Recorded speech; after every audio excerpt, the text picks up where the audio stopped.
whether you've seen him protesting in the streets or raising his concerns at city council meetings, Saratoga Black Lives Matter leader Lexis Figuereo doesn't shy away from controversy. So how did he become the voice of Saratoga BLM? News 10's Mikhaela Singleton has his story in his own words. My name is Lexis Figuereo, Saratoga Black Lives Matter co-founder. They protect restaurants. They don't protect us. From protests lining the streets to the halls of city council, Saratoga is no stranger to the name Lexis Figuereo and the Saratoga Black Lives Matter movement's many efforts at equality. While making headlines and posts passed around online, Figuereo himself says 30 seconds on social media can't begin to tell his story. They see those clips, they limit you to those clips, but there is so much more to you than just what people see in those moments. Yeah, no, there is. Most people who make judgments on me and my group or any of us don't actually know us. They've actually even told us that we're not from Saratoga. We didn't go to school here. We didn't do this here.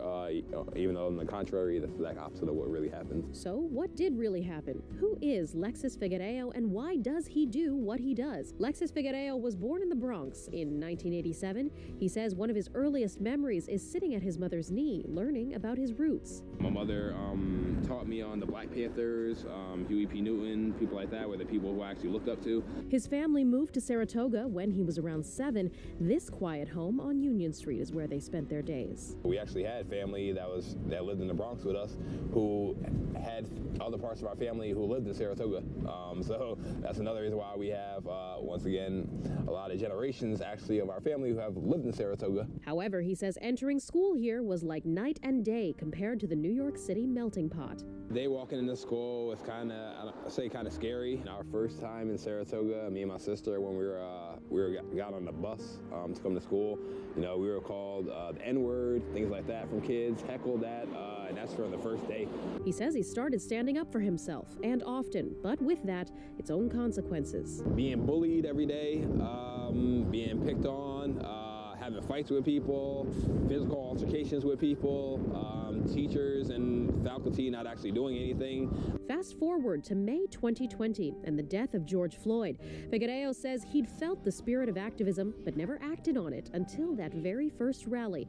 Even after helping to organize, he never intended to speak. The other person who was actually supposed to be co-hosting the event with me was actually sick, so they didn't end up speaking. So then the media was there, so I did my first interview there in Congress Park, and it went from there. And to us, we are human, and we know we're human. We've been fighting this for hundreds of years, and we're going to keep fighting until we get what we want. Just like that, the spark that would become Saratoga BLM only grew.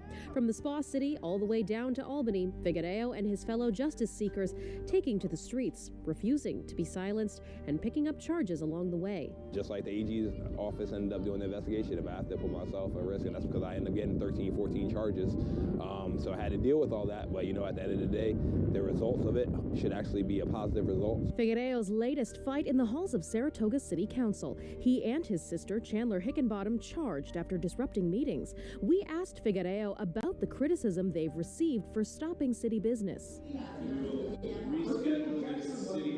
There you go. However, he says he's not fazed by those who question his methods, saying sometimes you need to get into what he calls good trouble. I don't really care about appeasing to the masses. I'm worried about appeasing to the minorities, the people who we are fighting for, the unheard. Lexis says it's not lost on him that any day could be his last, receiving threats and facing danger with every demonstration. It's a lot.